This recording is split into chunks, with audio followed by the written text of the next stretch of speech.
Hello, savvy listeners. I am excited you are taking the time to invest in yourself today. Savvy, the business podcast, will show you how your daily habits can create your own platform. Experts will share solutions and efficient tips to create a roadmap just for you. One thing that can make this happen: change your habits, change your success. Welcome to Savvy, the business podcast. I'm sorry. That's okay. This thing. Okay. Okay. It's not being a good day. I mean, this technology is giving me issues this morning. But that's okay. We're going to push through this. We're going to get it done. Right. We'll push through this. So I've rolled that over into when working with small businesses and having been a small business owner myself and still am, that even though it might seem that resources are limited, meaning your money, that there's many different ways to accomplish your objective. You just have to think creatively. You have to be resourceful. There's all these resources out there. You just have to think about it. And so I would always tell people, be resourceful, think creatively. So I said, that's what I'm going to call myself, the Resourceful CEO. Okay. So, being, like you said, tapping into those funds, what are some of the questions or concerns that you get from other business owners on, I just can't find it, it's hard, I keep running into roadblocks, red tape? What what resources or suggestions do you have for them pushing through that? Well, the first thing I tell people, because I'll get people that come to me and say, I can't get funding. And I say, you have to throw out the I can't. When whatever you believe is exactly what happens in your life. So if you go around saying I can't, that's what will happen. Mm-hmm. I've had people say, I can't get investors or whatever, but you never know who you're talking to. I obviously have short hair. I was at the barber shop, and my barber, he didn't quite come out and say he was a millionaire, but he said he wanted to retire, and he has these dreams and so on. And basically he said if he's either not a millionaire now, he will be. And then there was this little 28-year-old guy who had been helping him, who's been a financial advisor for several years. And that young man is a millionaire. So I just tell people, you never know what kind of funds or connections or whatever the people around you have. So if you say, I can't, if you sit down, if you network, let's say you go to a networking event and you say, well, I can't do this and I can't do that, that's a turnoff. Who wants to help someone who is already telling them what they can't do? It's not for me to try to help you achieve what you want when you don't believe that you can achieve it. It shuts everything down. It just shuts it down. But by saying, I'm having difficulty getting the funds, then people will help. I think people, well, if you're around the people who can help you, they will help you. We respond as human beings. Actually, most of us are kind and we want to help others. So when you say, I'm having difficulty, it sends out, it's a totally different vibe from saying I can't. So that's just the first thing. The other thing is, I ask people, well, who did you go to? What are you trying to achieve? Are you trying to get a $250,000 line of credit, but your business only generates $100,000 in income? Or are you trying to get a $25,000 line of credit? One is, it needs to be proportional. If you're trying to go for a business line of credit, then it needs to be proportional to what you're bringing in. And if not, then we need to Right. It has to make sense. You can't go with nothing expecting something. And, talking to someone saying, I can't this or I can't that. And this is with anything, not only finances. It seems like you've already made up your mind that I can't do it. It's not going to be done. I'm not willing to do the extra work to do my research, to, talk to people, to figure out what I can do. And sometimes I can do is small. So let's start Yeah. small. Yes. And so that's the other thing. If you here, and I'm going to circle back to what you said Yeah. before, but if it's taking you a lot of effort, then you need to step back and think what's going on, because I believe that we need to work smarter, not harder. Yeah. And lots of people who work extremely hard don't make a lot of money. So I don't go around saying you need to work hard. You need to work hard. You need to work inspired. You need to be inspired. And it's one thing to like get this great idea and stay up all night or work 3 days, trying Yeah. to make that come into fruition. It's another thing to pound your head and work 3 days and have nothing to show for it. So that's why I say work smarter, not harder. But if you're looking for financing, it depends on, one thing I say is look at your financials. How do your business financials look? Do you have receipts in a box? Well, if you're trying to get it and you give them to your accountant at the end of the year, then you're not tracking how you're doing. And so you're trying to approach a bank and give them information about how your company is doing, but you can't give it to them because you don't know.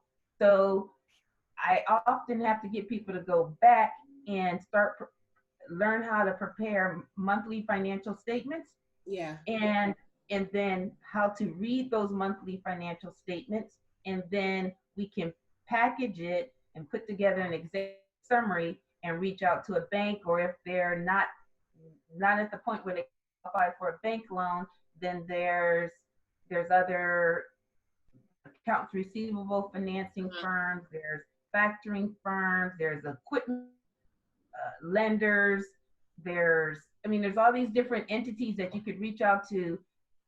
But we do need to make sure that we have the financials in order, and so that's why I help people to see that it's not impossible. You might never get it this week, but you'll be able to get it typically you'll be able to get something within the next 30 to 90 days, depending on how quickly how structured or unstructured your finances are. No, it might take a while. Right, I'm with you on that. Yeah, because it makes a big difference. And you have business owners that may have a wonderful idea, but they don't know how to get themselves prepared or get themselves ready for something like that. When Right. you have to have your paperwork together, your documentation. You have to have all of these things. You can't go in and, oh, well, I didn't know this, or well, I don't know if I can find that, or you can't go in like that. You have to be prepared. Planning and preparation is so important.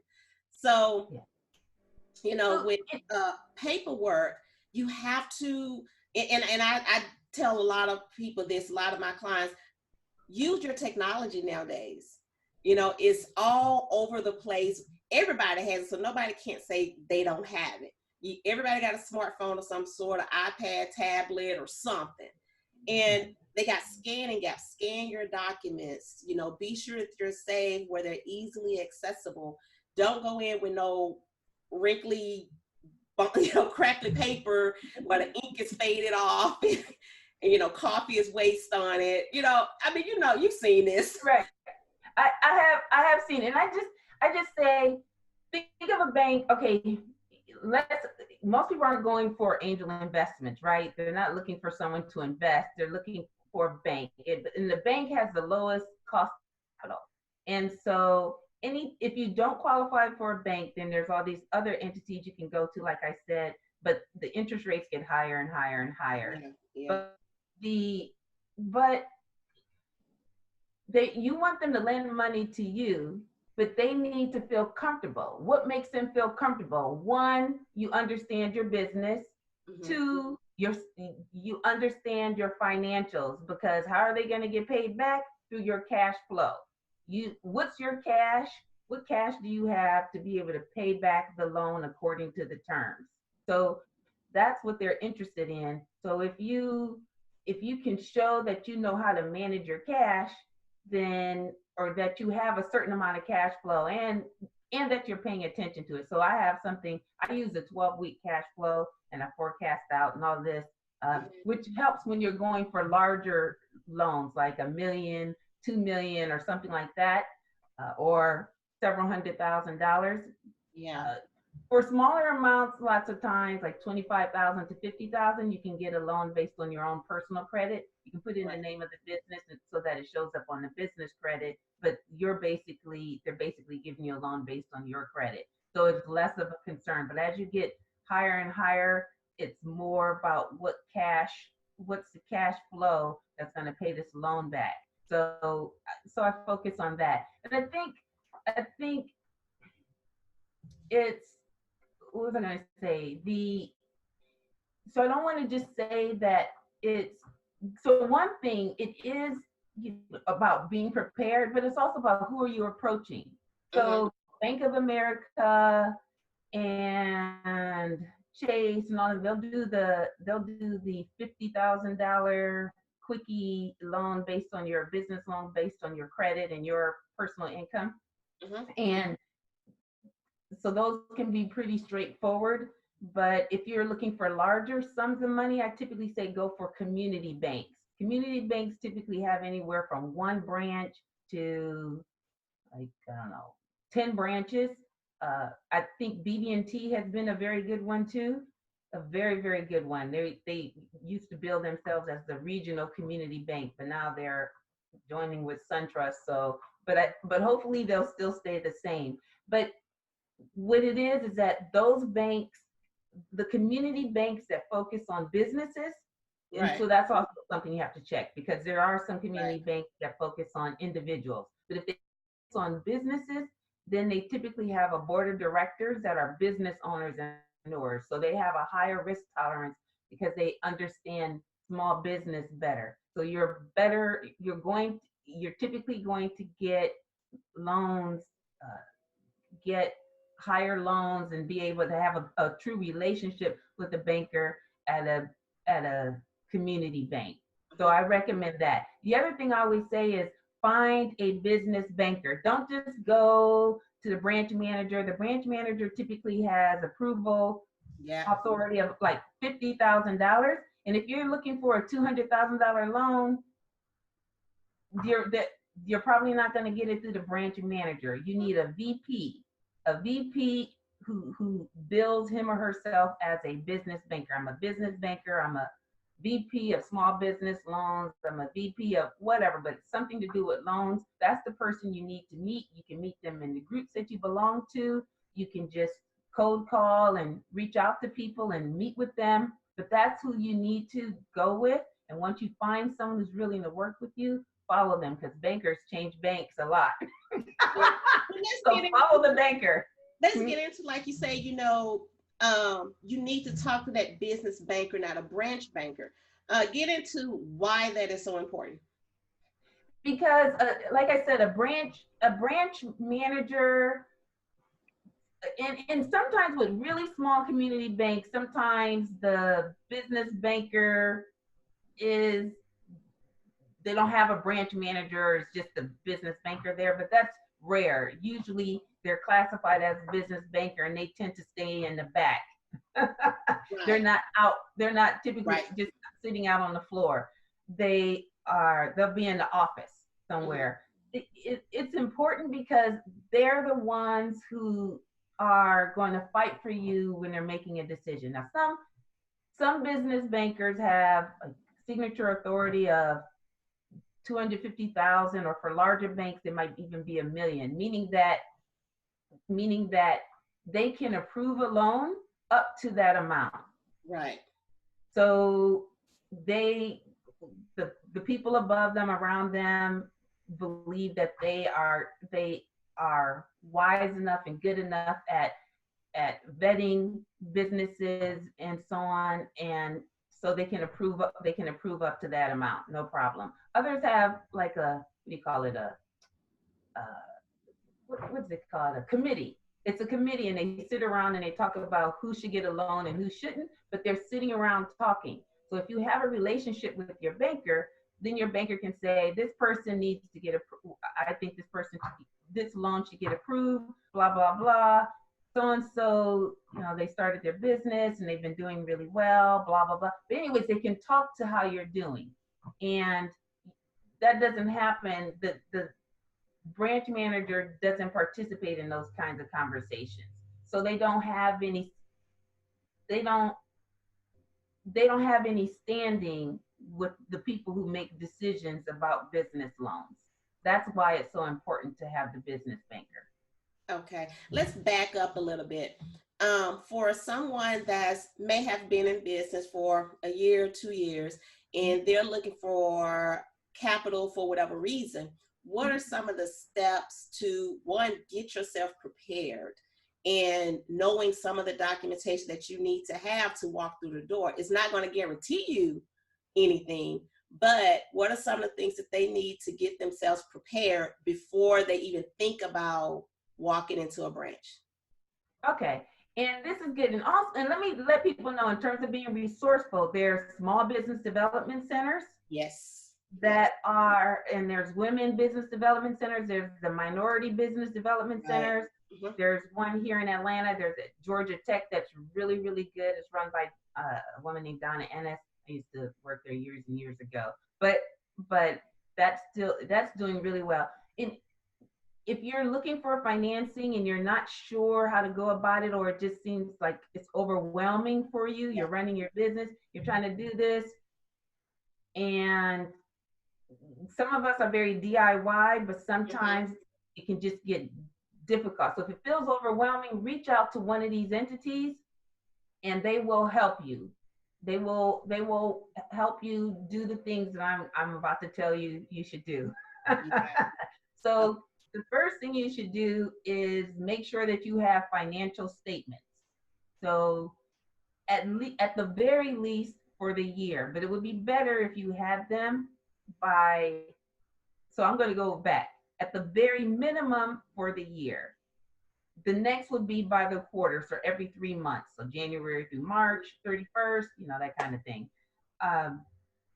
But if you have it by the month, that's better. So that is your income statement and your balance sheet, because your income statement says how profitable you are, but your balance sheet says gives you a snapshot of your financial health, how you're running the business. So if you have negative equity, meaning that you either have been losing money since you started the business, or you pull everything out of the business as soon as you make it, that's not good. That is not good. If you don't believe in your business enough to put money back into it, why should I lend to you? So if you've been losing money all the time, then why should I lend to you? And that's when you start to look at things like bringing in investors, because some businesses require a lot of capital to get going, and you want capital that you don't have to pay back on a schedule because you don't have it. So that's where investors come in, and then you pay them back out of the profits that you generate. But anyways, and then there's hybrids. But anyways, let's keep it simple. Yeah. Let's keep it simple, but I just want to make people aware that those things are out there. So financial statements, and then do a little executive summary. Just sketch it. Find one online, a little executive summary template. And what it is that you're going to say what my business does, how long I've been in business, what markets we serve, what's the products we offer, then what the competitive landscape is, so just a little bit about the market, and who the owners are, and what the money is and what I need it for. So that's what I need people to look at, because people say, well, I want to do marketing, so I need $35,000. Yeah.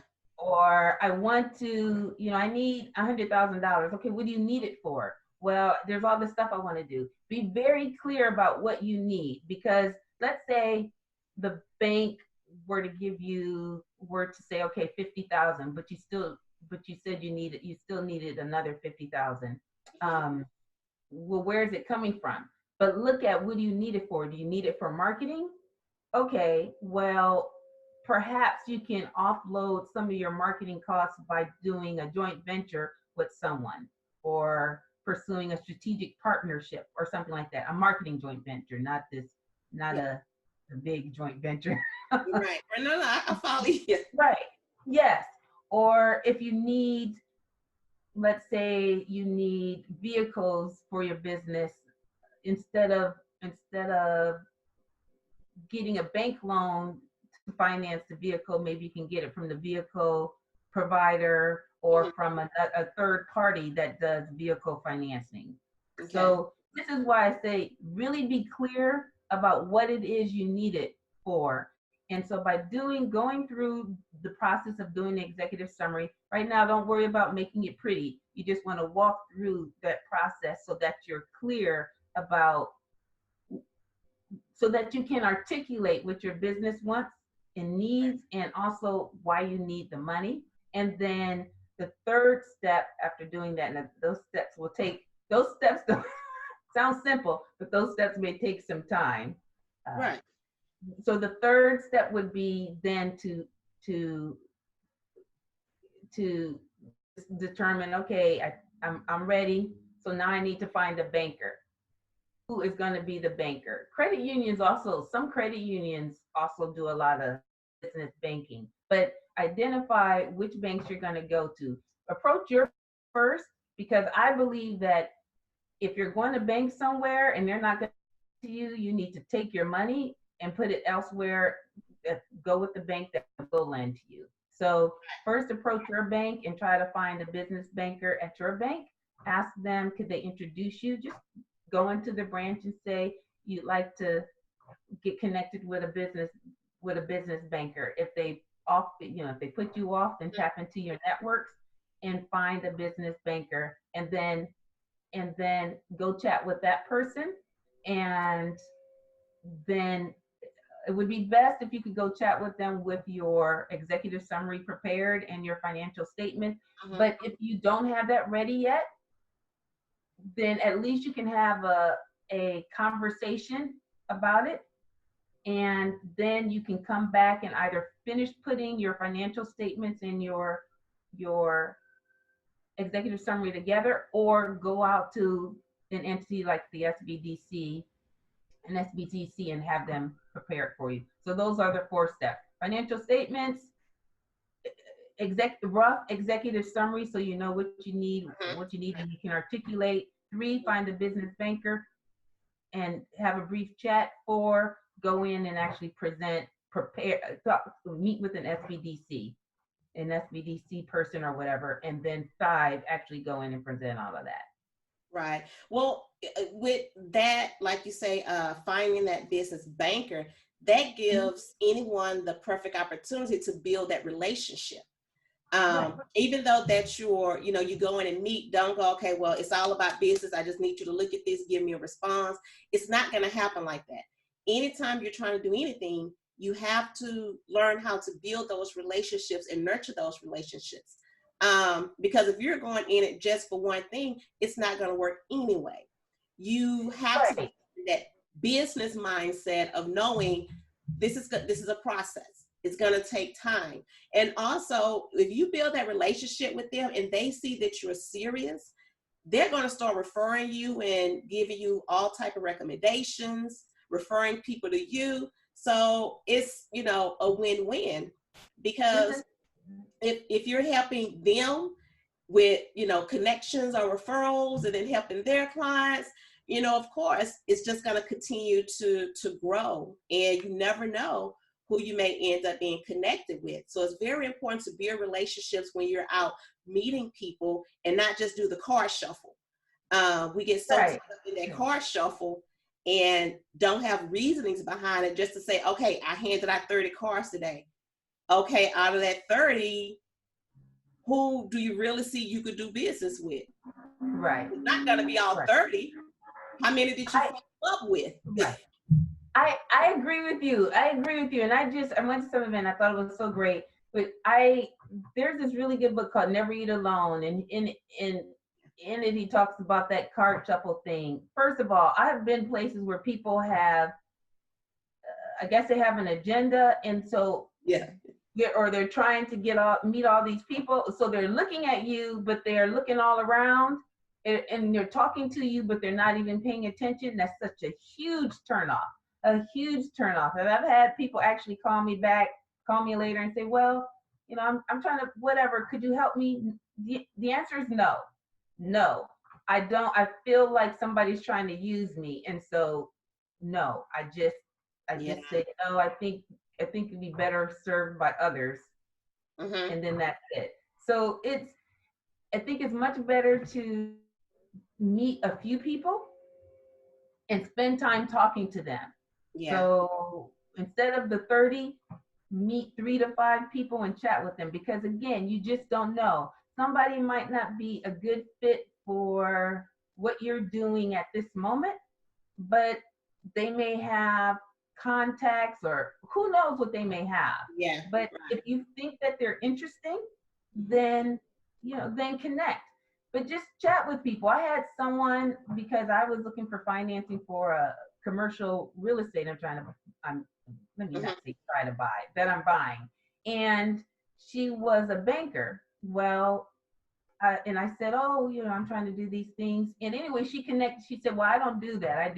She's like private wealth client. But she connected me to a bank that she previously worked at. And so they, of course, were very happy and very responsive, because it was a referral. So you can get people, if people like you or appreciate what you're doing, or it doesn't have to be these long drawn out, it doesn't have to be an intensive relationship, but they will refer you on. And if a business banker gets a referral from someone that they respect, then they're going to be more responsive to you. So I totally agree. Just get out there, network with people, but do it mindfully.